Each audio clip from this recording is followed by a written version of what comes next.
A Bíblia diz que nem todos são profetas, mas todos nós podemos profetizar. E que Saul, quando esteve juntamente com os profetas, ele também profetizou. Então nesse ambiente aqui, um ambiente profético, tudo que você liberar são decretos e sentenças no reino do Espírito. Portanto, permita que a sua boca seja hoje uma aljava de Deus, que lance flechas certeiras para o alvo que é Cristo. Que tudo aquilo que o Espírito da profecia gerar no seu coração seja compartilhado. Libere agora, comece a orar em línguas. Libere um rio nesse lugar. Nós queremos gerar uma fonte de água viva, uma fonte que jorra para a vida eterna nesse ambiente, nessa noite. E você não é puramente um espectador, você é um participante ativo daquilo que Deus está promovendo do céu para a terra. Ele conta com você. E isso não diz respeito aos seus dons, talentos e habilidades. Isso fala do seu coração, daquilo que foi impartido com o seu espírito antes da fundação do mundo. Porque antes que você estivesse no ventre da sua mãe, antes que você fosse estabelecido como profeta sobre as nações, Ele já havia desenhado um plano perfeito, um propósito ideal, um destino profético. E essa noite é uma noite em que você vai ser encaixado exatamente onde Ele te chamou para estar. É uma noite de identidade, uma noite de alinhamento, uma noite em que Deus vai traçar novos rumos para a sua vida. Por isso, levante as suas mãos com força, comece a orar agora. Chame a lamassori edelele basuri comandar a labagarra. Rocodorolobosori abalabasubi edelele basubi comandar a labagarra. Gere. Isso não é feito na força do seu braço. Isso você recebe de graça. Há uma nuvem nesse lugar. Você só precisa acessar. Oh!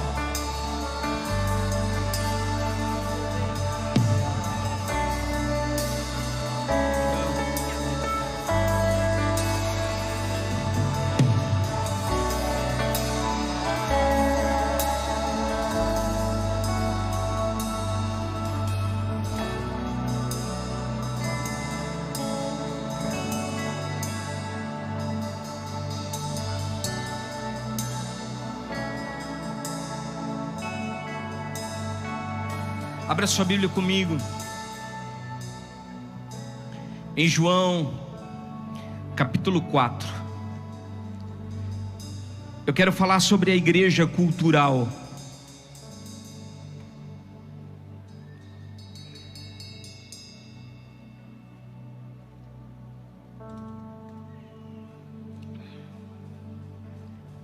João capítulo 4,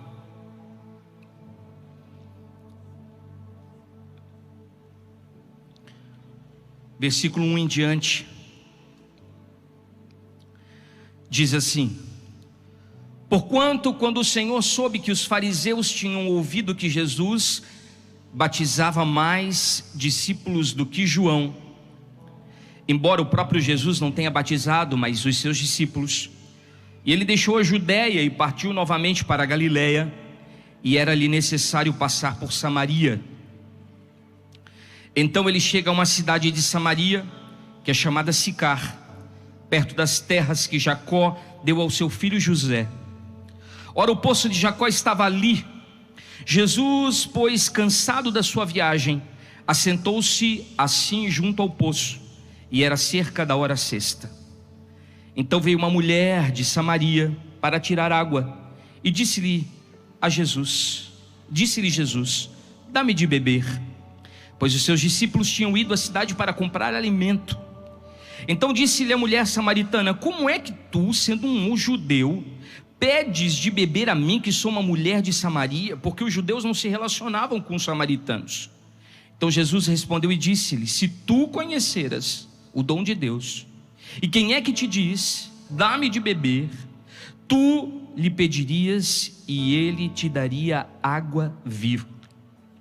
Disse-lhe a mulher: Senhor, Tu não tens como tirar água do poço, é fundo.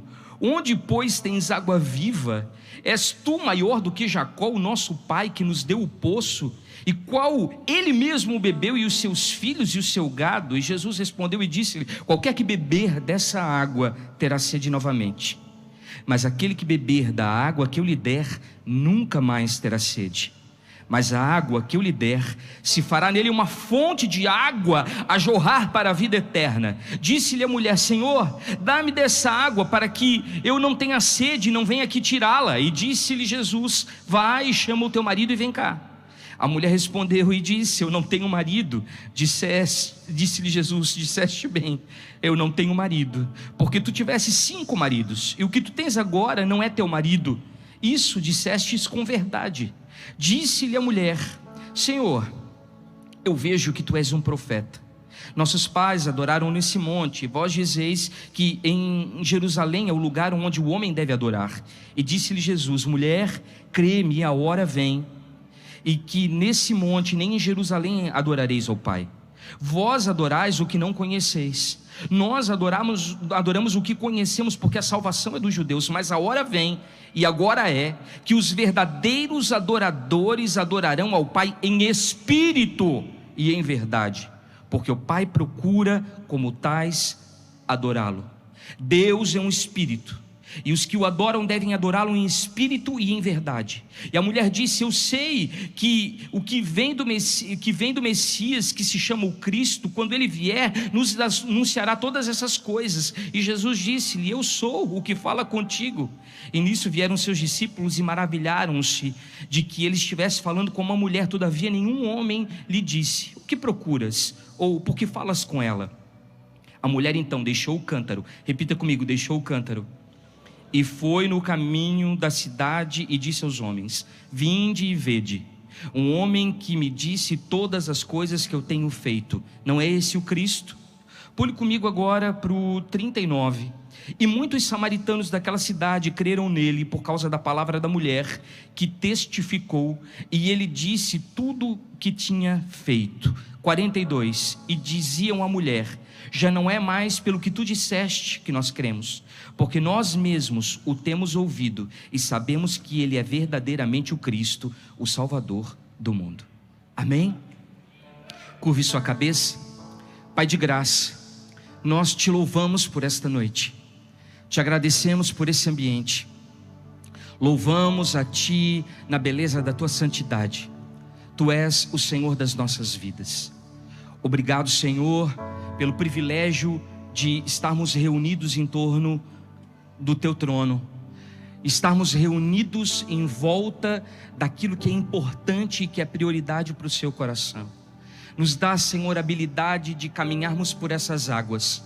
Reconhecemos que humanamente somos limitados, falhos e imperfeitos, porém o Senhor, que habita em tudo e em todos e que está neste lugar, nos capacita para acessarmos esses lugares no Espírito, em nome de Jesus, amém. A mulher samaritana, uma das passagens mais intrigantes e talvez um dos textos mais bem decorados por todos nós que somos crentes em Jesus. E eu gostaria de fazer algumas pontuações em relação a esse texto.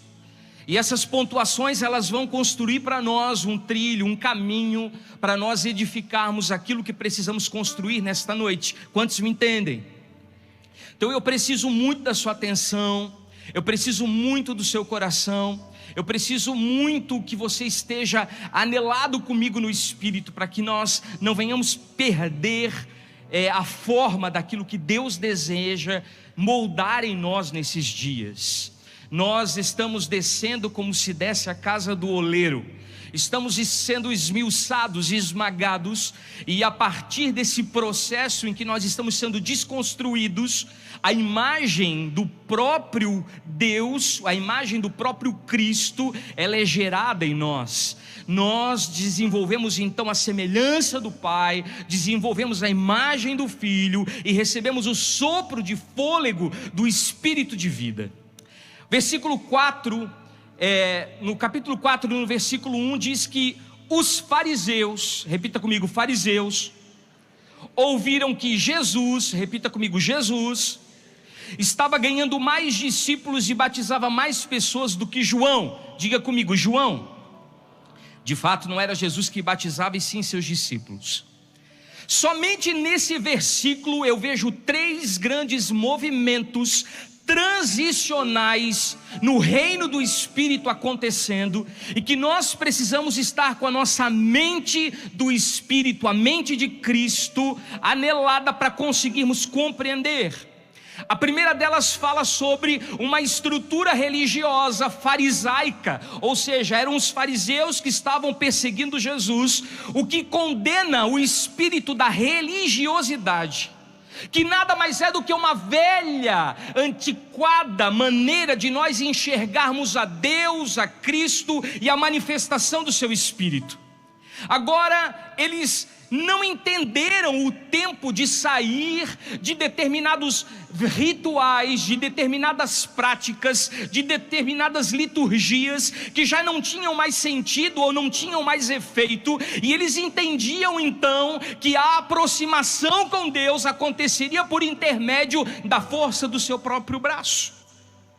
Depois nós temos João, o Batista, um grande precursor, como disse aqui o apóstolo Juscelio, que pavimentou um caminho para a volta, para a chegada do Messias, para a vinda do Messias, para a manifestação do Cristo. E ele realmente entendeu o tempo de transição, porque ele soube quando entrar e quando sair. Nós precisamos nesse tempo de homens e mulheres que compreendam os tempos e as estações, que saibam o tempo e o modo, e saibam quando acabou um determinado ciclo na sua vida, e quando Deus está colocando os seus pés numa nova dimensão espiritual. Talvez você não entenda, mas Deus tirou você do Egito, de um pensamento escravagista, faraônico, onde você era literalmente um nada, e Ele passou você por um processo de deserto, onde você foi esvaziado de você mesmo, e agora circuncidado, Ele te dá o direito a acessar as campinas de Canaã, a terra deleitosa que mana leite e mel, o lugar da plenitude das delícias. Mas isso tem a ver com a nossa mentalidade, com o nosso coração, a maneira com que nós estamos nos aplicando para fazermos a mudança de termos, a mudança de ambientes proféticos. E o que Deus tem me falado nesses dias é justamente o fato de que Ele está nos mudando de biosfera, não apenas de ecossistema. Ele está mudando a maneira de nós nos nutrirmos daquilo que nós bebemos, daquilo que nós comemos, de como nós nos comportamos, de como nós vivemos. Mas isso não será apenas uma mudança exterior, porque Ele não quer uma mudança comportamental, Ele quer uma mudança radical de natureza, de dentro para fora, que seja no nosso interior. Porque de nada adianta nós transformarmos o homem exterior, quando o homem interior ainda está padecendo com a velha natureza, está preso à velha natureza, está vivendo segundo os rudimentos da carne.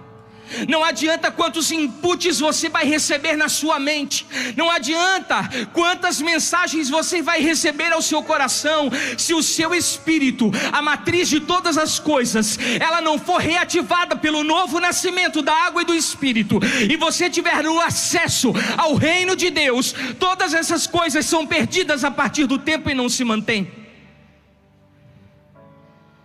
Nós precisamos chegar nesse lugar, porque de repente, no meio de tudo isso, chega Jesus. Repita comigo, Jesus. Que nome doce. E Jesus estabelece uma nova ordem, sob a luz de um novo pacto entre Deus e os homens. E algumas vezes, nós estamos vivendo na nossa vida um padrão de religiosidade farisaica, onde nós vivemos determinados dogmas, estamos formatados em determinados pensamentos que nos neutralizam. Outras vezes nós somos como João, nós estamos sendo usados para um período de transicionamento, mas nós precisamos aprender a como fazer o transicionamento, porque muitos de nós não queremos perder a cabeça por conta daquilo que precisamos liberar como verdade para esse tempo. Não sustentamos o teor da mensagem que carregamos, com medo de que as nossas cabeças sejam arrancadas pelo espírito da manipulação e do controle. Mas esse é o momento de nós estabelecermos as estacas, os fundamentos, os rudimentos, a pavimentação, porque Ele está voltando e Ele precisa de uma geração que entendeu o tempo e o modo e o transicionamento e está preparando esse caminho. E qual é a grande chave aqui? Está no versículo 5, ele chega a uma cidade de Samaria chamada Sicar. Eu não sei se você sabe, mas a palavra Sicar no original ela significa falso.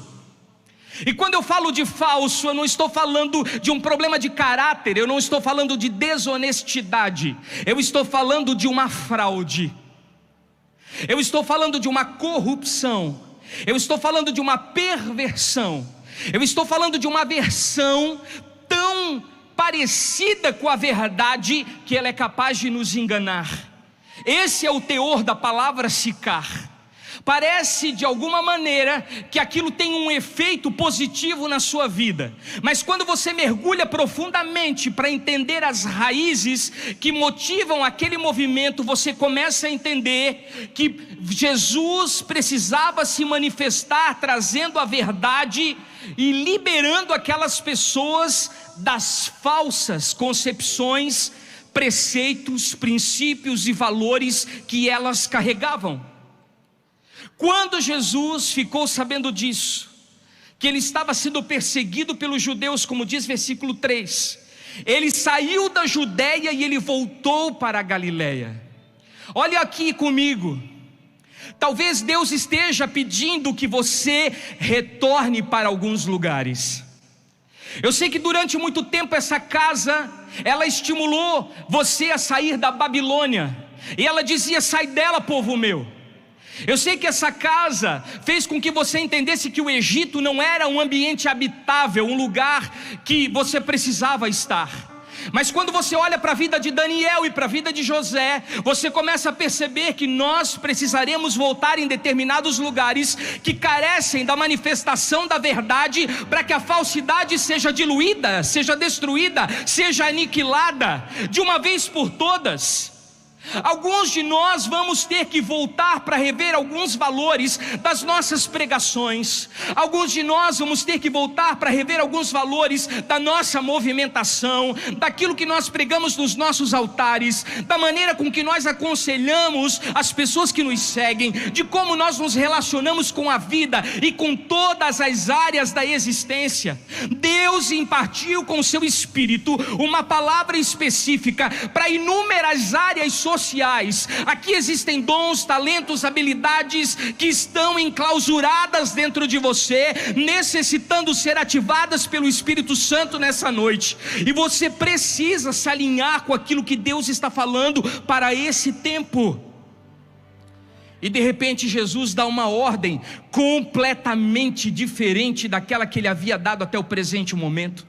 Jesus sempre disse para os seus discípulos: olha, nunca, jamais cheguem em terra de samaritanos, não se aproximem dos samaritanos, não cheguem perto dos samaritanos.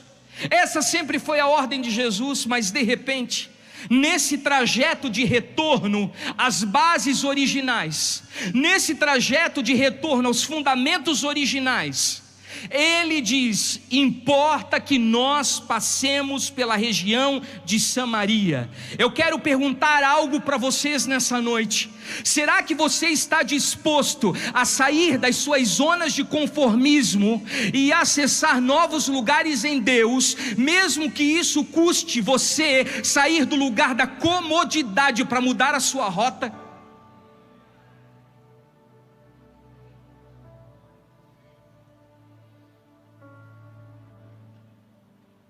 Ou será que nós estamos tão apegados às estruturas, à nossa movimentação, ao nosso status, ao nosso nome, ao que nós construímos durante anos, e achamos isso tão valioso, que isso se torna um ponto de idolatria para os nossos corações, e nós negociamos o propósito de Deus. Nós queremos que Deus realize os nossos sonhos, do nosso jeito, no nosso tempo, de acordo com a nossa vontade e na força do nosso braço, mas nós não nos submetemos à vontade de Deus, que é boa, perfeita e agradável. Nós não nos submetemos a um propósito macro, original, que está acima daquilo que nós idealizamos como vida.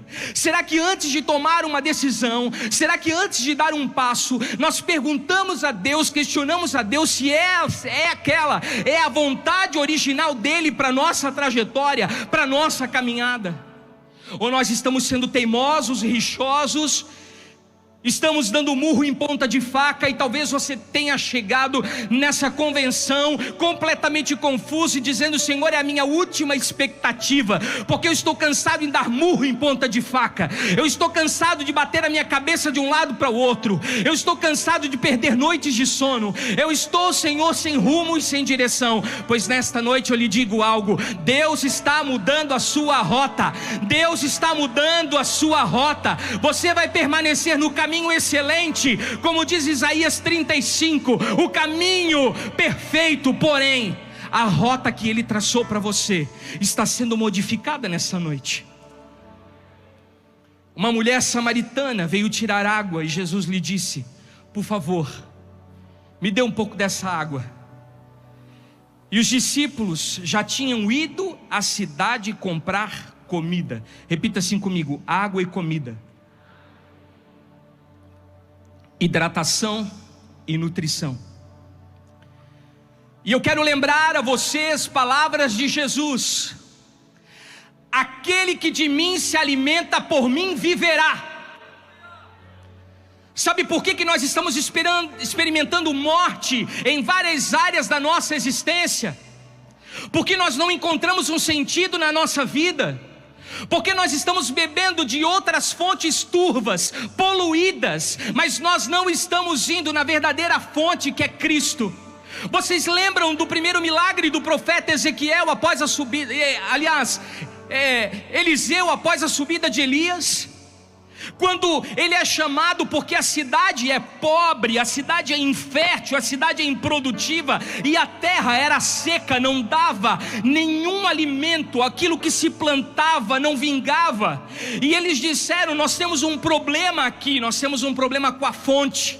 Então o profeta, ele pega um prato, que significa uma estrutura pura, virgem, que nunca havia sido usada, e coloca sal, que é o equilíbrio nela, e ele deita esse sal na fonte, e então toda a cidade começa a prosperar, e todas as áreas que esse rio começa a passar, começam então a se tornar frutíferas, abundantes, plenas. As pessoas começam a usufruir de um nível de plenitude maior do que aqueles que eles haviam experimentado até ali. Deixa eu contar algo para vocês. Eu não sei se o pessoal da mídia está pronto para isso, mas joga a foto aqui para mim. Essa semana nós tivemos aqui na nossa casa Mevan um sinal profético. As coisas espirituais são discernidas por quem é espiritual. Quantos concordam? As coisas naturais e materiais são discernidas por quem é materialista e obviamente está apegado às coisas desse mundo. Eu não estou sendo dualista do ponto de vista grego, separando uma coisa da outra, mas muitas vezes nós achamos que é misticismo barato entender e interpretar as coisas que acontecem conosco.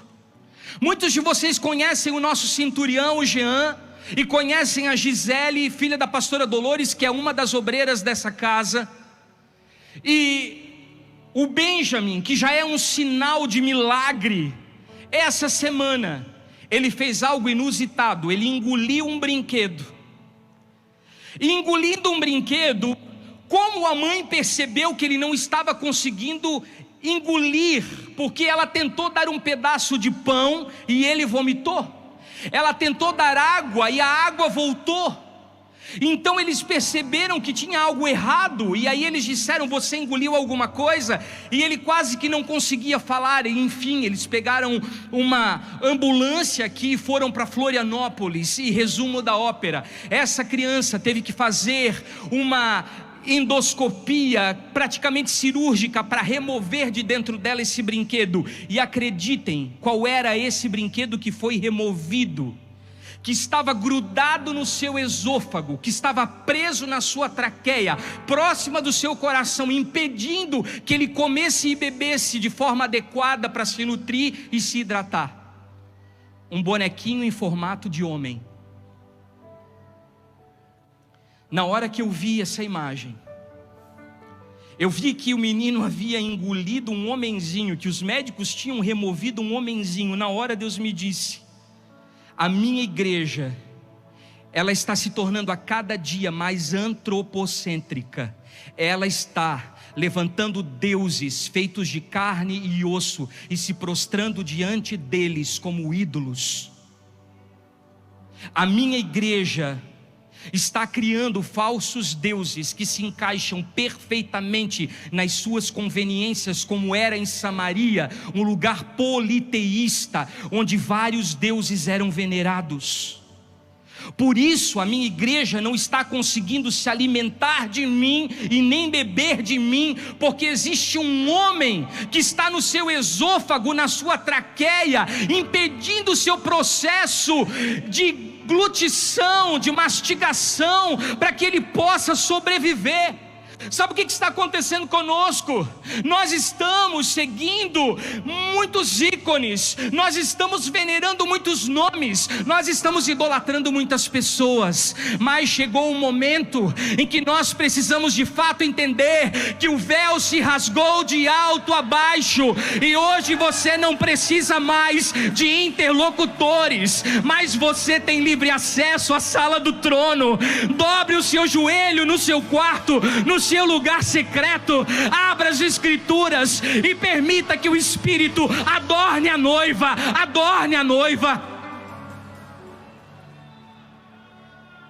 Nós precisamos retirar de dentro de nós esses homens que ocuparam o lugar de Cristo. E a mulher respondeu: o Senhor é judeu, eu sou samaritana, como é que o Senhor me pede água? Porque judeus não falam com samaritanos. Enfim, se você soubesse o que Deus pode te dar, e que você está pedindo água, você pediria: e eu lhe daria a água da vida. Sabe o que acontece? Nós nos contentamos com muito pouco. Nós achamos que Deus está nos abençoando porque nós conseguimos bens, promoções, status, fama, glória, seguidores, lugares de ostentação. Aí nós achamos que essa é a aprovação de Deus. Eu quero lhe dizer, eu não sou absolutamente nada contra esses fundamentos, eu não sou absolutamente nada contra esses rudimentos, mas eu sou contra a substituição dos fundamentos verdadeiros. Nós não podemos negociar a verdade nesse tempo. Nós não podemos entregar o nosso coração de bandeja, a nossa cabeça de bandeja. Se nós somos aqueles que estão sendo levantados e preparados para edificar um tempo de transicionamento, nós não podemos perder o tempo de Deus, a movimentação do céu. Existe um movimento na eternidade acontecendo e nós precisamos entrar dentro dele. Você pode ter muitas riquezas, você pode ter muitos bens, você pode ter muitos seguidores, você pode ter muito status, fama, e você pode desfrutar e usufruir plenamente disso, mas não se esqueça do seu papel como alguém que precisa vivenciar na íntegra o propósito de Deus para a sua vida e não o seu propósito na vida de Deus.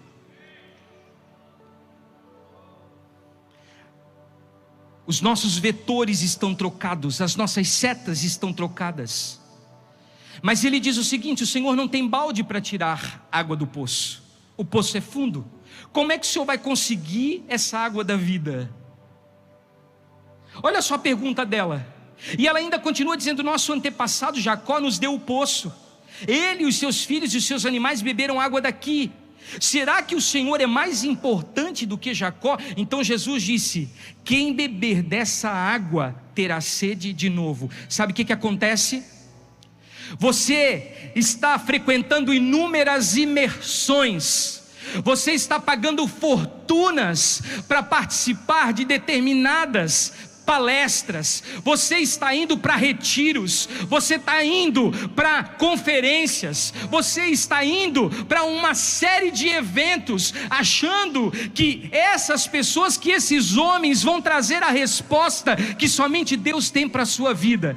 Eles podem sim ser usados como uma ferramenta de Jesus, de Cristo, se eles estiverem alinhados com a eternidade e entenderem o que é levar uma vida no Espírito. Eles podem tocar na área da sua vida que mãos humanas não alcançam, que é a divisão da alma e do espírito e juntas e medulas, por meio da palavra. Porém, nós não podemos substituir uma visitação especial de Deus no seu lugar íntimo e secreto por essas situações que acontecem. Sabe o que está acontecendo? Nós estamos morrendo de sede, nós estamos sedentos, porque nós estamos bebendo de uma água do poço, que nós temos que voltar todos os dias, ao meio-dia, com o sol a pino, para fazer formação após formação, até chegar numa determinada dimensão que agrade a Deus. Deixa eu lhe dizer uma coisa: você vai precisar todos os dias, ininterruptamente, buscar água no poço para saciar a sua sede da alma. Você vai ter que todos os dias, incansavelmente, descer o seu balde até o lugar onde a água fresca está. Você todos os dias vai cansar o seu braço, na força do seu braço, na sua astutícia, para rodar a manivela até que o balde desça a água. E depois então, você vai ter o retrabalho de puxar o balde de novo, enchendo o cântaro, para conseguir levar água a quem precisa. Porque você está trabalhando na alma, você não está trabalhando no espírito. Você está trabalhando na psique, mas você não está trabalhando no espírito. Você está trabalhando nos sentimentos, mas você não está trabalhando no espírito. Mas a pessoa que beber da água que eu lhe der nunca mais terá sede, porque a água que eu lhe der se tornará uma fonte que jorrará para a vida eterna. E sabe o que nos engana? Nos engana porque ficava perto das terras que Jacó havia dado ao seu filho José. Você sabe qual é a importância, a relevância disso do ponto de vista judaico? Jacó aqui era a concretização do legado do pai Abraão, da continuidade do seu filho Isaque. Era aquele que lutou com Deus no vale e teve o seu nome transformado. José é uma figura aqui, o filho de Jacó, que foi uma chave de provisão para um tempo de escassez e de fome. E ela estava todos os dias indo naquele poço, porque ela achava que aquele poço seria a provisão para a vida dela. Ela estava todos os dias indo naquele poço, porque ela achava que massageando o seu ego, ela achava que fazendo cócegas emocionais, ela achava que adulando os seus sentimentos, ela ia chegar em algum lugar. Sabe onde ela chegou? Em ter 5 maridos, e o que ela tinha não era dela. O número 6, biblicamente, fala do 6º dia, o dia que o homem foi formado. Então ela estava se casando com o humanismo e não com a espiritualidade verdadeira que só o espírito da profecia pode trazer. Jacó, ele representa uma vida de quem vive no deserto. E por isso você precisa de poços, porque se a sua vida é um deserto, se a sua vida é um lugar árido, se a sua vida é um lugar infrutífero, se a sua vida é um lugar pobre, saiba de uma coisa: você vai precisar sim furar poços, e vai ter que beber deles por gerações e gerações. Inclusive seus filhos e seus netos vão ter que trazer sobre as suas costas, sobre os seus ombros, um fútil legado que você vai deixar para as futuras gerações. E ela faz isso ao meio-dia. Você sabe o que significa o meio-dia? Meio-dia foi justamente no momento da crucificação que os céus se encheram de uma tempestade turbulenta.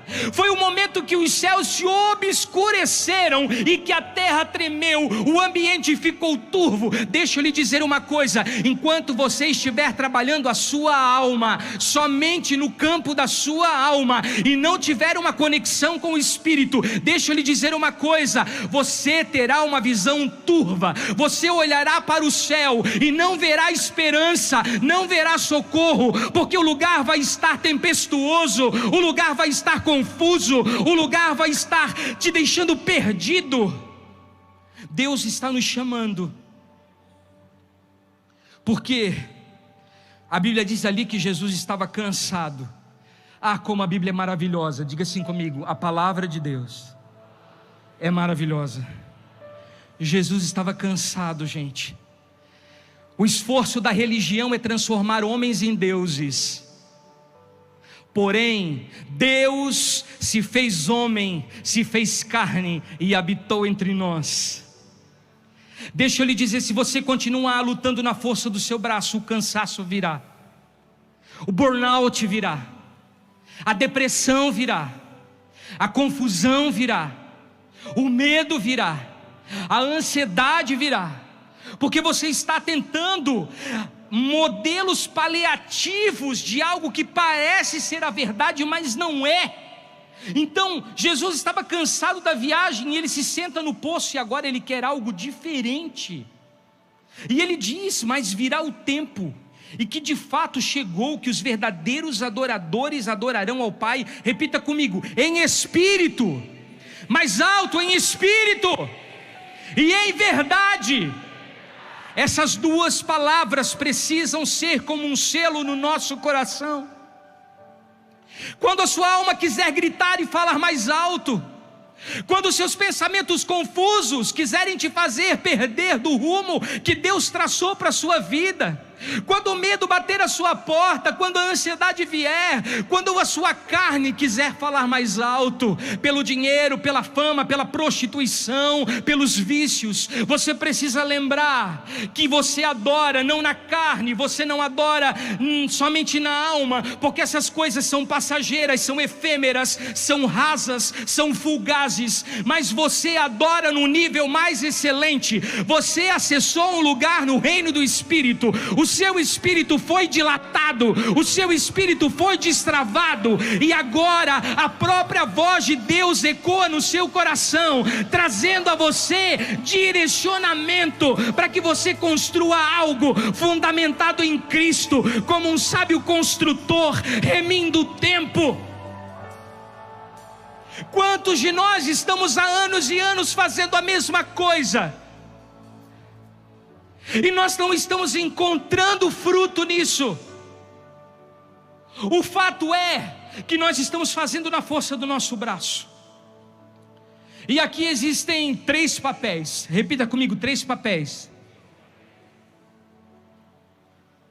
O primeiro deles é Jesus. Diga assim: eu preciso ser parecido com Jesus. Amém? Quantos aqui precisam se tornar a cada dia mais parecidos com Cristo? Que o caráter dele seja impresso em nós. Amém? Porém, alguns de nós nos identificamos tanto com Cristo, achando que estamos levando as boas novas do Evangelho do Reino, mas enxertado com uma série de situações que estão contaminando a água que realmente vai hidratar e a comida que realmente vai nutrir, que nós nos tornamos protagonistas. E Deus não precisa de substitutos, Deus deseja representantes. Você não foi chamado para ser Deus, nem na sua vida e nem na vida de ninguém. Você foi chamado para depender de Deus, para que o seu casamento seja transformado, para que os seus filhos tenham um futuro, para que a sua vida financeira seja alterada, para que as áreas da sua vida sejam conduzidas pelo Espírito.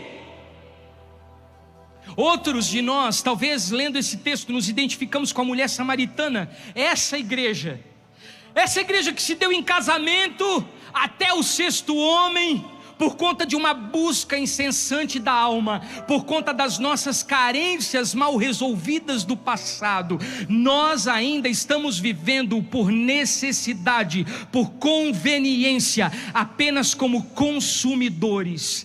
Eu, quando olho para vocês aqui nesta plateia, eu não enxergo cada um de vocês como consumidores do Evangelho, mas eu os enxergo como homens dons, como Efésios capítulo 4 versículo 11 diz, dados à igreja. Você foi um presente dado à igreja de Cristo. Você carrega a resposta que ninguém mais carrega. Você carrega uma unção única, específica, que é somente sua. Você pode acessar lugares eternos, lugares espirituais, lugares inefáveis, como Paulo acessou. Se você não acredita nisso, então o que dizer da visão de Apocalipse tida por João? O que dizer de Paulo que foi ao terceiro céu? O que dizer dos profetas que tiveram uma visão clara da glória de Deus? Agora em Cristo, por meio da cruz e do seu sacrifício, isso está disponível a cada um de nós. Nós não precisamos elevar ninguém acima da pessoa de Cristo, porque Ele ainda continua sendo o Senhor da igreja, o Senhor das nossas vidas, o nosso Pai, o nosso amigo. Então, pastor, se eu não posso ser Cristo, se eu não posso ser a samaritana, quem eu sou? O poço.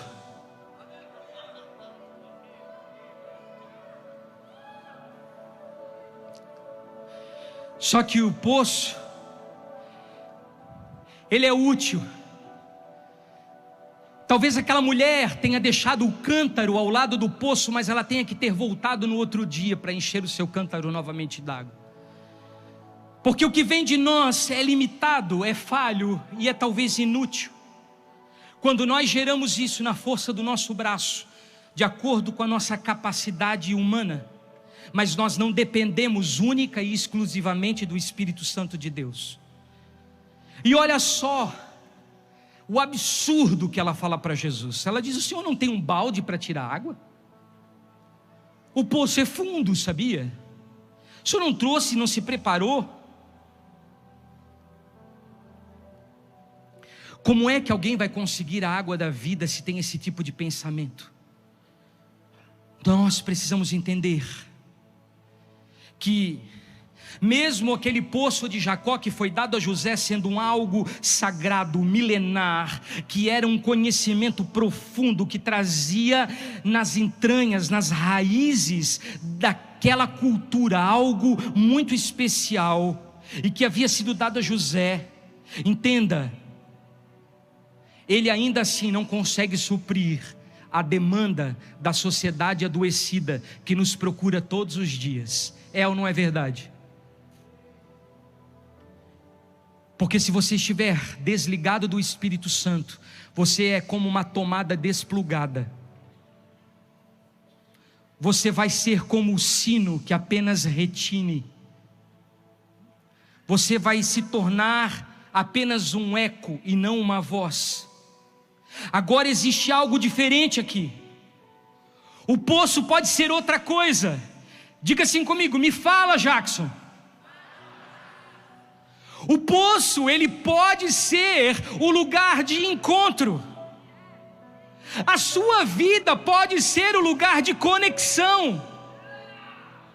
O seu coração pode ser essa biosfera espiritual que aguarda as pessoas perdidas para terem as suas vidas transformadas e mudadas. Você pode ser esse ambiente espiritual onde um mundo carente, que já se casou com vários maridos, já se deu em casamento, ele precisa encontrar o Messias revelado. Você é um portal eterno. Você é a porta de entrada para que o Rei dos Reis acesse todas as camadas e esferas da sociedade mundial.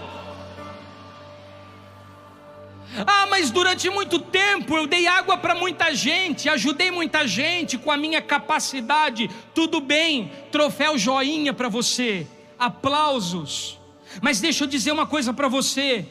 A Bíblia diz assim, que depois de tendo feito tudo certo, ainda sejamos vistos como servos inúteis.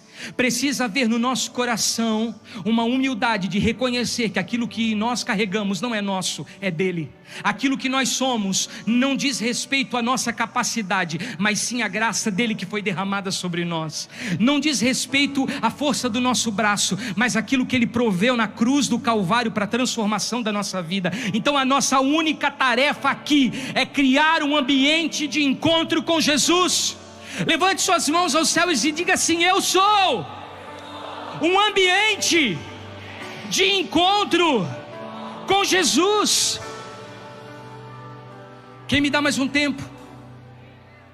Abra comigo Gálatas 1, 6 a 12. Maravilho-me que de tão depressa passasseis daquele que vos chamou da graça de Cristo para outro evangelho. Ou seja, Paulo está dizendo assim: eu estou perplexo, vocês conseguiram sair da graça do evangelho para uma outra coisa que eu não sei o que é, o qual não é outro, mas há alguns que vos inquietam e querem transtornar o evangelho de Cristo. Mas ainda que nós mesmos, ou um anjo do céu, olha só a seriedade, vos anuncie um outro evangelho, além daquele que vos tenho anunciado, e isso será anátema.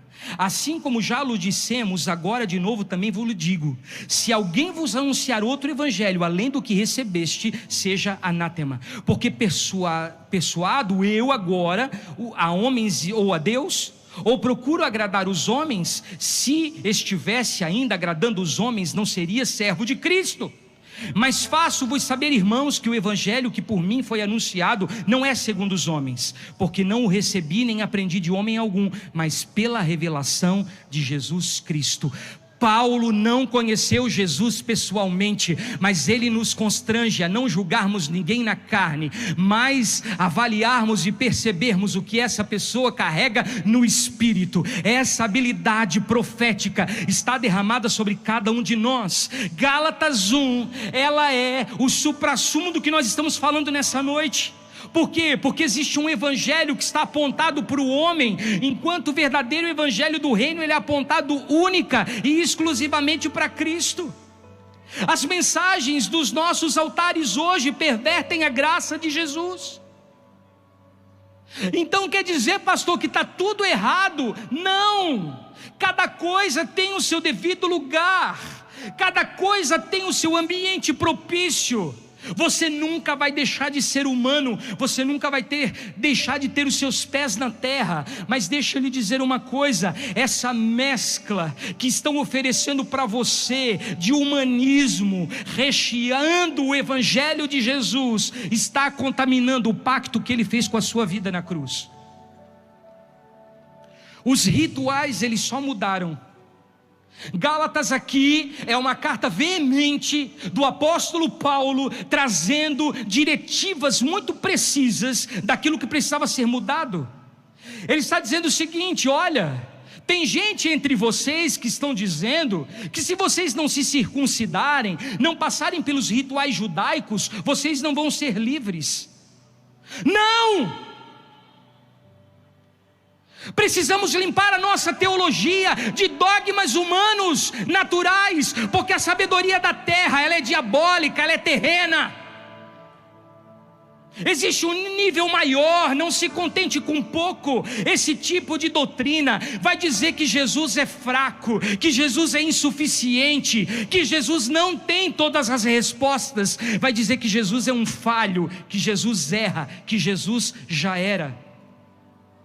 Então cuidado com os enxertos. Você pode olhar para a pessoa que está ao seu lado e dizer assim: cuidado com os enxertos.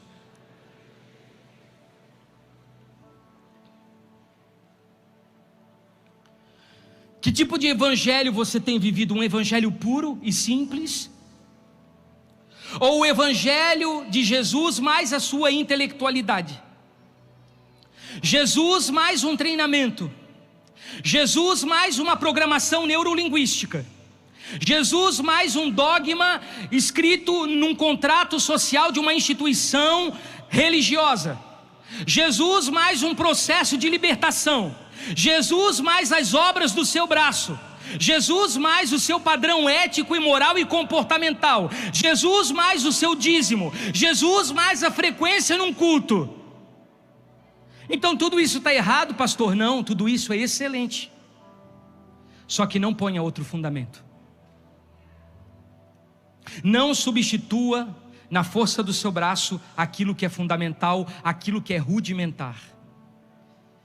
Meu Deus, põe a mão na sua cabeça assim comigo, diz assim: meu Deus, onde é que nós estamos que a gente não consegue ver que nós como igreja temos todas as respostas para ministrar todas as mazelas da sociedade? Você deveria se levantar para discipular a sociedade, mas não, sabe o que você faz? Você sai da sua comunidade de fé, do seu quarto secreto, do lugar da adoração, e você vai para outros lugares procurar enxerto, para encher o seu sermão de culto de domingo, para ficar mais interessante para os homens e mulheres cobiçosos e ambiciosos que te ouvem.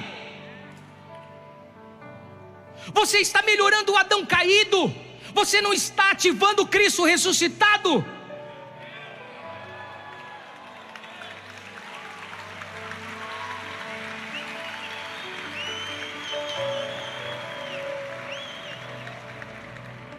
Melhore, se aprimore, estude, se reveja, se refaça, se reconstrua.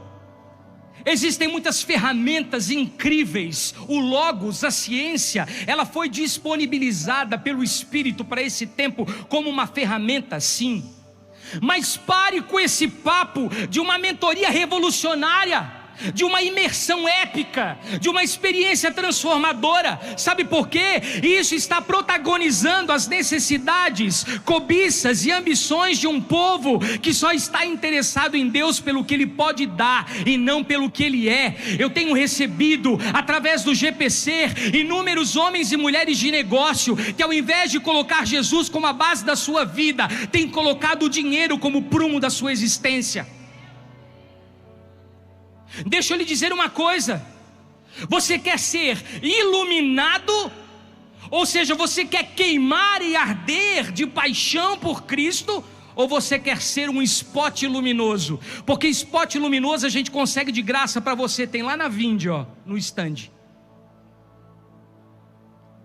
Escolha o que você quer ser. Homens e mulheres de Deus são uma espécie rara. Homens e mulheres que ouvem ao céu são uma espécie em extinção. E como eu clamo nesses dias por homens e mulheres de Deus, por pessoas que ouçam o céu, porque está na hora de nós pararmos de apontar para nós mesmos e começarmos a apontar para o Messias. Querido, deixa eu lhe dizer uma coisa: não existe nada mais revolucionário do que o encontro com Ele. Não existe nada mais épico do que ser tocado pelo Espírito Santo. Não existe nada mais transformador do que morrer para você mesmo e para esse mundo e viver exclusivamente para o destino profético que Ele te confiou. Não adianta, a graça ainda continua sendo a morte substitutiva de Cristo. E eu não estou falando de uma graça licenciosa, permissiva, liberal, complacente, descomprometida. Não, eu estou falando de uma graça que vai produzir em nós sabedoria divina. Os livros não vão poder dar, mas a revelação vai te levar a acessar, vai te levar a cultivar os valores do reino. E deixa eu lhe dizer uma coisa: a base de Jerusalém era um templo religioso, a base de Grécia e Roma era um fórum onde homens se achavam no direito de julgar o futuro das pessoas. Mas os valores que são inspirados em Cristo só são aprendidos na cruz do Calvário. Nós ainda queremos um evangelho de facilidades, nós queremos um evangelho sem cruz, nós queremos uma cruz ortopédica, ergonômica, que se adapte às nossas necessidades e conveniências, e estamos batendo em várias portas buscando isso. Não, o evangelho não é uma recompensa para os justos, o evangelho é um presente para humildes e arrependidos culpados. E deixa eu dizer uma coisa: se você tem alguma expectativa em mim nessa noite, Zere o cronômetro, resete o cronômetro, porque eu não posso dar nada para você. A expectativa do seu coração precisa ser a expectativa do Senhor. E sabe onde é que a graça se manifesta? Você sabe onde é que a presença de Deus se manifesta? Onde o espírito da profecia invade, onde existem pessoas humildes e arrependidas por suas culpas.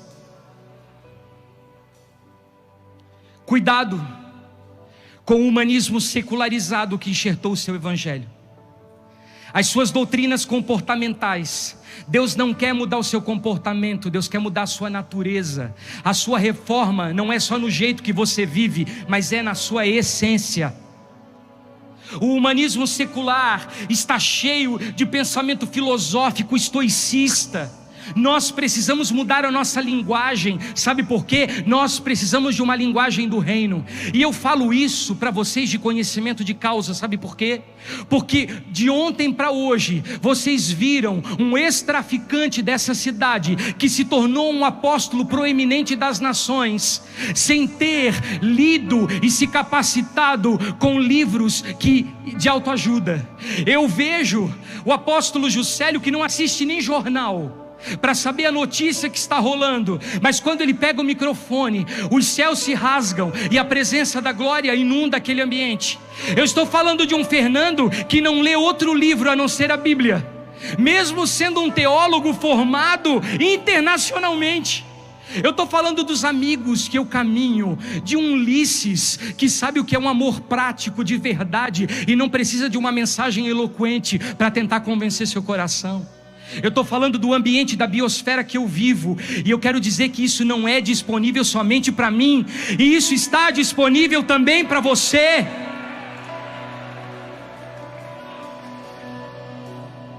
Isso está acessível a você. Pare de cultuar o ego, pare de ter o homem como centro. Comece a sair da sua superficialidade teológica. Eu chego a ter vergonha de tantos absurdos. É um misticismo gnóstico que as pessoas chamam de profetismo, que chega a dar vergonha.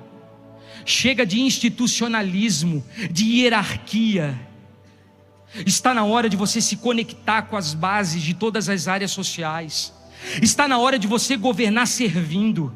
Está na hora de você abandonar a sua própria carne e entrar no corpo de Cristo para se tornar não uma entidade privada, mas nem uma entidade pública, mas um ser divino, um ser celeste, porque um pouco menor do que os anjos Ele nos fez, e de glória e honra Ele nos coroou. E muitas vezes nós desvalorizamos esse lugar, porque nós fomos assentados com Cristo em dimensões e regiões celestiais. Os seus pés caminham sobre as estrelas, você sabia? Você está assentado com Ele em lugares de autoridade, sobre principados, potestades, hostes da maldade. Por isso entenda, pare de ter um evangelho enxertado pelos deuses gregos e comece a buscar o Deus único e verdadeiro. Enquanto a religião deu as mãos para o Estado, enquanto a espiritualidade se tornou um nicho de mercado lucrativo para os lobos, existe um discurso que se tornou muito perigoso nos altares da nossa igreja, que é originado pelo humanismo. Sabia que muitas das coisas que você prega são inspiradas em ideologias totalmente corrompidas, ateístas? Eu posso citar Karl Marx, que diz que o homem é uma deidade suprema, ao absurdo de pessoas dizerem que você é Deus. Não, você não é Deus, você não é a quarta pessoa da Trindade. Deixa eu lhe dizer uma coisa, Nietzsche disse que Deus estava morto e que nós éramos protagonistas da nossa própria vida. Onde foi parar a dependência de Deus? Tem coisas que Deus não vai fazer por você, eu sei. Tem coisas que vai precisar de uma decisão alinhada do seu coração. Existem passos que só você vai precisar dar na sua caminhada e que dizem respeito à sua responsabilidade com aquilo que Deus entregou. Agora vem aqui. Onde está a nossa fé inabalável no improvável e no impossível para acessarmos lugares espirituais? Freud, ele dizia que a religião era um delírio em massa, um surto coletivo. Você acha que nós reuniríamos nesses dias quase 60 mil pessoas para ensinar essas pessoas a terem um surto coletivo, meu irmão? Você acha que a nossa cabeça, ela está onde? Em conduzir as pessoas com manipulação de massa, de agarrar você pelas suas dores, pela sua escassez, ou pelas suas necessidades, ou pelas suas alegrias. Tem inclusive estratégias de marketing que tentam fisgar as pessoas pelos 7 pecados capitais, e o mais vergonhoso é que crente cai, porque não matou a carne. Dawkins, como reverenciado Dawkins, disse que a fé era uma doença mental, um transtorno psicótico. E aí é que surgem as teses contra a Igreja de Cristo.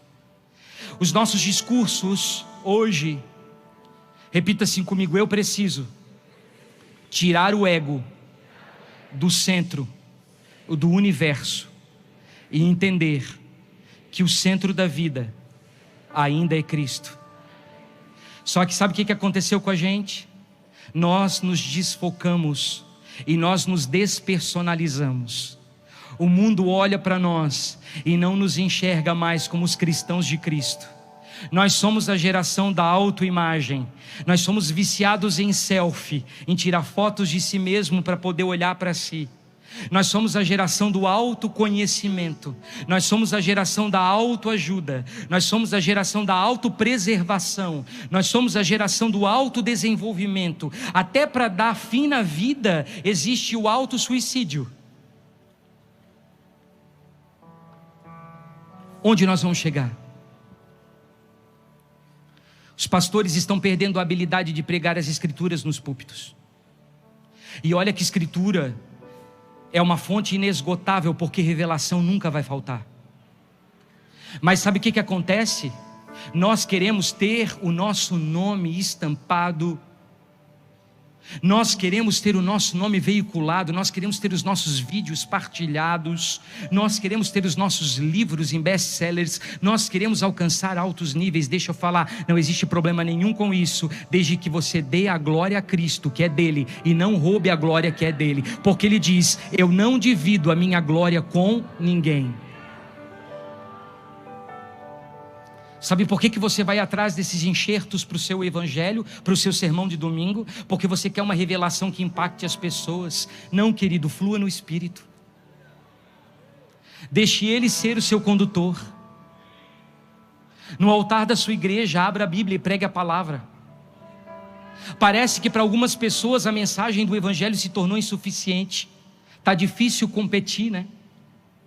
As pessoas, elas querem viver bem aqui na terra, mas elas não estão vislumbrando o reino vindouro do Messias. Elas não estão preparando a sua vida para aquilo que está por vir. Eu não sei qual é a sua escatologia, mas a minha diz que eu preciso me preparar para governar aqui. Porém, nós estamos usufruindo de tudo aqui, desfrutando de tudo aqui, mas nós não estamos colocando o nosso coração naquilo que está por vir. Porque nós queremos um evangelho que nos ensine a usufruir dos recursos que o mundo pode dar. Coração de consumidor, não coração de adorador. Deus está dizendo: é em espírito e em verdade. Repita comigo: espírito e em verdade. A esperança de um cristão moderno é tão pequena. A esperança de um cristão moderno é tão imediatista. A esperança de um cristão moderno é tão materialista. Nós oramos até o joelho ralar, nós jejuamos até a barriga secar, nós devocionamos até que a cabeça fique confusa, mas somente por questões da alma, não por questões do espírito, não por direcionamento. E a linguagem das escrituras, ela não é uma linguagem de reforma. Repita comigo: a linguagem das escrituras não é uma linguagem de reforma, é uma linguagem de morte. Qual foi o momento da sua conversão que você não entendeu que você deveria morrer para você mesmo e nascer para os projetos de Deus? Para aquilo que Ele fez na cruz pela sua vida. Então tenha cuidado com os métodos, eles não são ruins, mas eles podem defraudar o que Deus está te entregando de forma pura. Eles podem poluir a água e você tornar a ter sede. Não dê a isso mais moral do que isso merece. Existem ótimos meios e ferramentas, vão despertar você, vão desenvolver você, vão destravar você em habilidades incríveis. Eu mesmo, Paulo está aqui com a esposa, já fiz o método CIS. Eu, Roberta, Giba, já fizemos o método CIS. Qual o problema nisso? Nenhum. Mas não tem nenhuma outra revelação como o Cristo ressuscitado que vá substituir o meu amigo Paulo Vieira. Ele é importante, ele é relevante, ele é uma voz. Porém, Cristo ainda está acima dele. Não crie uma religião chamada coaching. Nós temos várias ciências humanas que nos ajudam, mas elas não podem nos substituir. Sabe por quê, meu irmão? E eu já estou indo para o final. Quando a igreja se adequa ao mundo, ela perde a força. Porque nós estamos nos casando com o espírito dessa era. E quando a igreja se casa com o espírito dessa era, ela fica viúva. Jesus ainda está vivo, e Ele é a resposta que nós procuramos, Ele é a fonte da vida. O Cristo ressuscitado contém tudo o que nós precisamos. Nós precisamos nos desenvolver através do tempo e nos adequarmos ao tempo de Deus. Mas a igreja está regredindo para lugares que não compensam, porque nós estamos sendo chamados a nos movimentar como uma contracultura, e todas as vezes que você sai desse lugar, você fica fraco. Nós estamos enfraquecendo o novo pacto, e o novo pacto de Jesus, ele é poderoso e ele é sobrenatural. Olhe para a pessoa que está ao seu lado e diga assim: cuidado com os termos da moda. Eu sou espiritualizado, mas não sou religioso.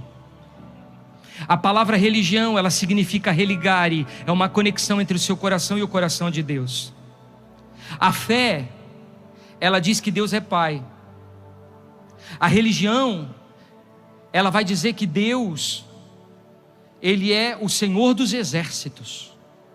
A espiritualidade diz que Deus me fez um Deus. E deixa eu lhe dizer uma coisa: nós precisamos entrar num novo lugar em Deus. E eu quero encerrar com você de pé. Fique de pé comigo e abra a sua Bíblia. Se você não trouxe, pode ler no telão. Ezequiel capítulo 1, do versículo 14 ao 21.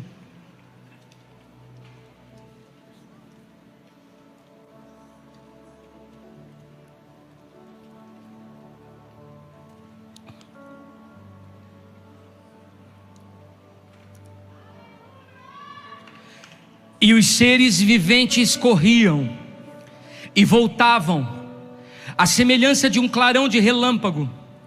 Eu vi os seres viventes, e eis que havia uma roda sobre a terra junto aos seres viventes, uma para cada um dos 4 rostos. O aspecto das rodas e a obra delas era como a cor de berilo, e as 4 tinham uma mesma semelhança em seu aspecto, e a sua obra era como se estivera numa roda dentro de outra roda. Repita assim comigo: Deus está mudando os tempos e as estações. E só há 2 formas de nós expandirmos essas rodas. Repita assim comigo: está nas nossas mãos, debaixo da unção profética, expandirmos a movimentação do céu para a terra. Entenda que são elipses, rodas dentro de rodas, o que configura alianças entre Cristo e a igreja.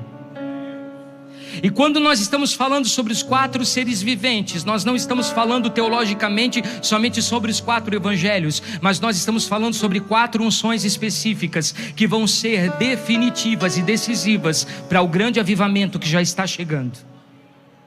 E deixa eu lhe dizer uma coisa: existem muitas pessoas que são de modalidade. Repita assim comigo: modalidade.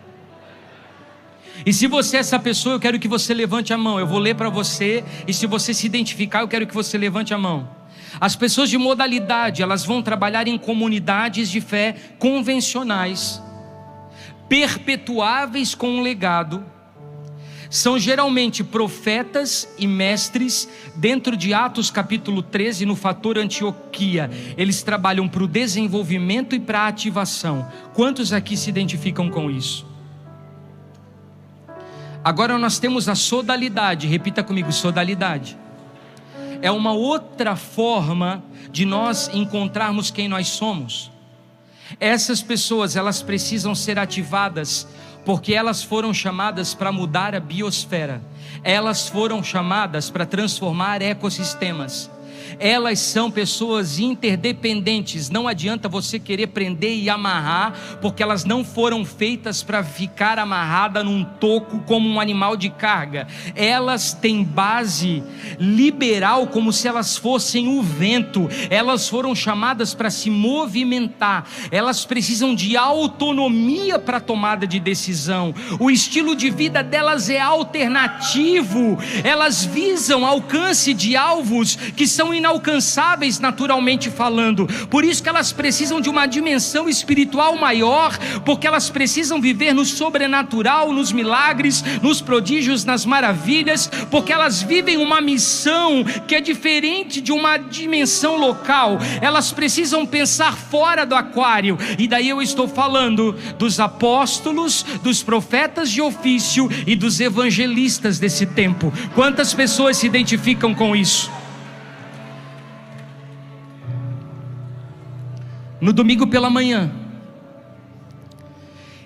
eu levantei com um quadro quase que patológico de síndrome do pânico. Quem já teve síndrome do pânico aqui? A minha boca estava seca, o meu coração estava disparado, e eu estava com a respiração ofegante, e eu coloquei a mão na minha esposa do meu lado, e eu disse assim: Josi, eu estou passando mal, tem alguma coisa acontecendo comigo. Mas no mesmo instante que eu coloquei a mão nela, o Senhor me deu uma visão aberta. Eu vi um altar de sacrifício com uma espécie de um ninho, onde havia um cordeirinho sacrificado, imolado, todo ensanguentado, e aquele sangue corria. E uma voz me disse do céu: o cordeiro já foi sacrificado. Eu quero que você repita assim comigo: o cordeiro já foi sacrificado.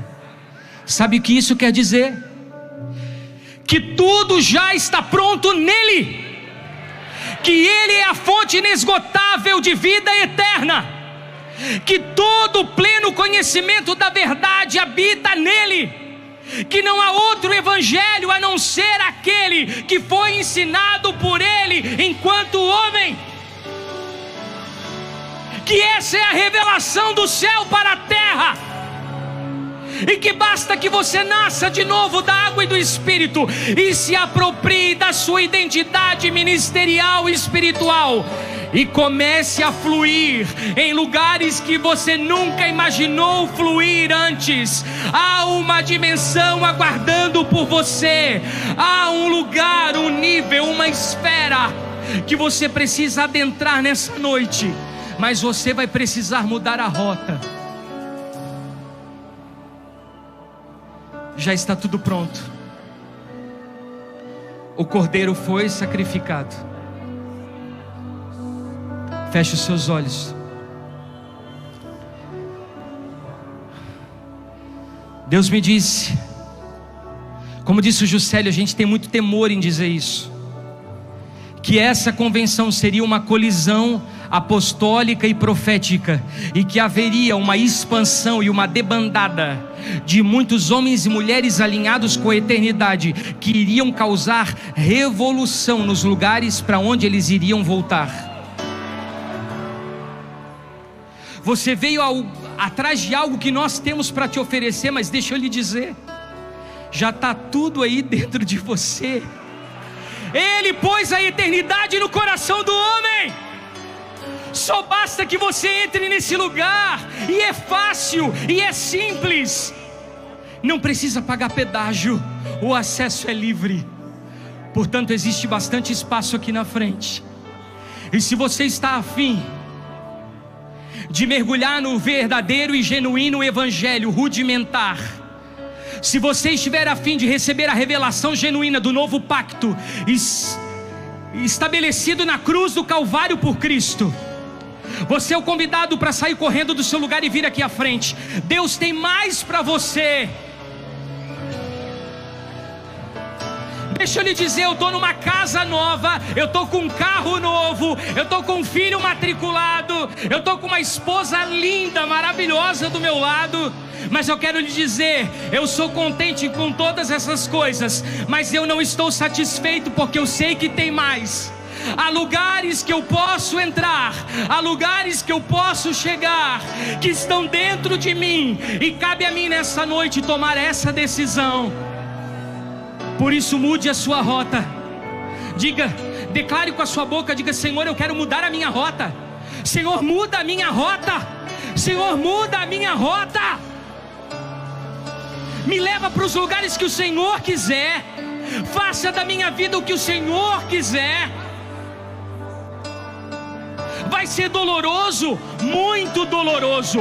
Você vai ter que se desvincular de muitas pessoas e muitas coisas que você ama e que você colocou o seu coração. Mas essa é uma noite de desligamento. Eu vejo anjos cortando um cordão umbilical natural e religando você ao fio de prata estabelecido na eternidade, conforme declara Eclesiastes.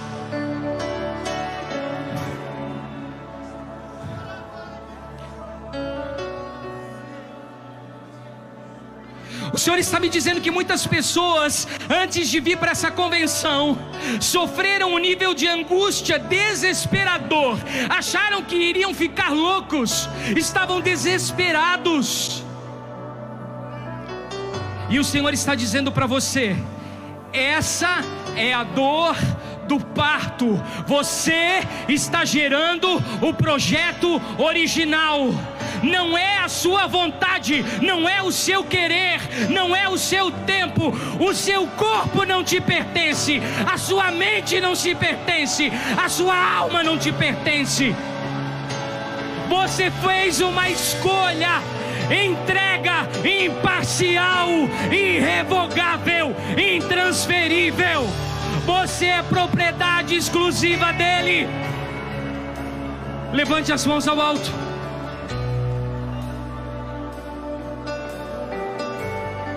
Eu vejo um rio chegando nesse lugar, um rio de águas vivas. Essa é uma noite de cura física, de cura mental, de cura emocional. Essa é uma noite que o Senhor vai filtrar e limpar todos os princípios, valores e conceitos ultrapassados que você enxertou na mensagem original do Evangelho. Hoje Ele está te levando novamente para o lugar da origem.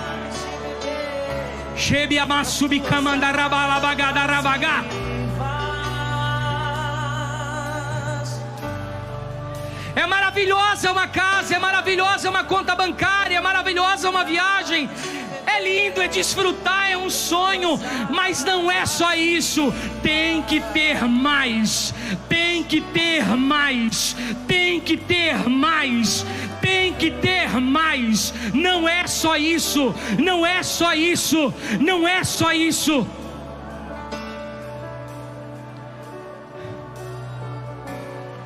Existem nações esperando por você.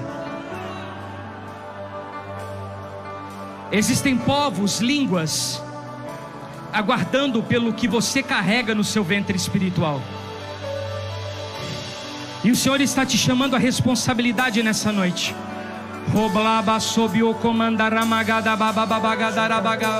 Estava eu quando um homem judeu viu a sede que havia em mim. Sem me ouvir, conheceu e me ofereceu uma água que jorra sem fim.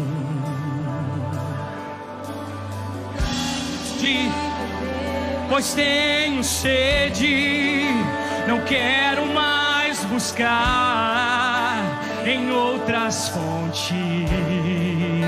Pastores, apóstolos, profetas, evangelistas, mestres, saiam do seu lugar. Vamos lá, coloque a mão sobre esse povo. Uma vez que eu já ouvi teu falar, tu és por quem a minha alma esperou. A fonte da vida que me encontrou. És o dom de Deus, o Messias, o meu Salvador.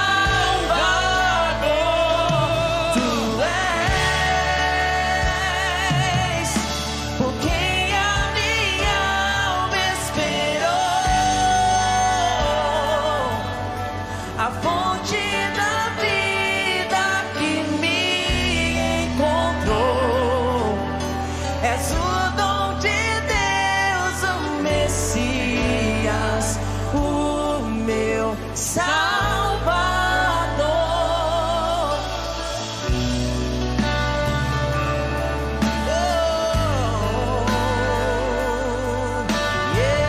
Vamos lá, onde está a sua fome? Onde está a sua sede? Onde está a sua fome? Onde está a sua sede? Aumente o nível desse lugar.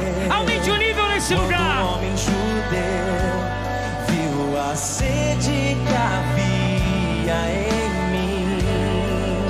Chobe a babagada ramassora bagá. Sem me ouvir, conheceu e me ofereceu uma água que jorra sem fim. Dá-me de beber, pois tenho sede. Não quero mais buscar em outras fontes. Não precisarei aqui voltar pra minha sede saciar. Uma vez que eu já ouvi teu falar, tu és por quem a minha alma esperou. A fonte da vida que me encontrou. És o dom de Deus, o Messias, o meu Salvador.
Senhor, sacia minha sede, lava o meu interior. eu quero fluir em tuas águas, Eu quero beber da tua fonte, fonte de águas vivas.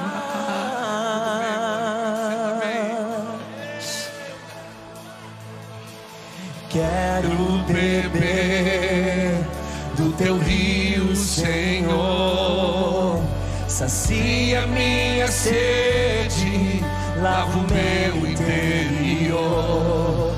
Eu quero fluir em tuas águas. Sim! Eu quero beber da tua fonte, fonte de águas vivas. Tu és a fonte, Senhor. Cristo em vós é a esperança da glória. Cristo em vós é a esperança da glória. É Cristo em você. Tu és o rio, Senhor. Levante sua mão e cante: eu quero beber. Quero beber do teu rio, Senhor. Sacia minha sede, lava o meu interior. Eu quero fluir em tuas águas.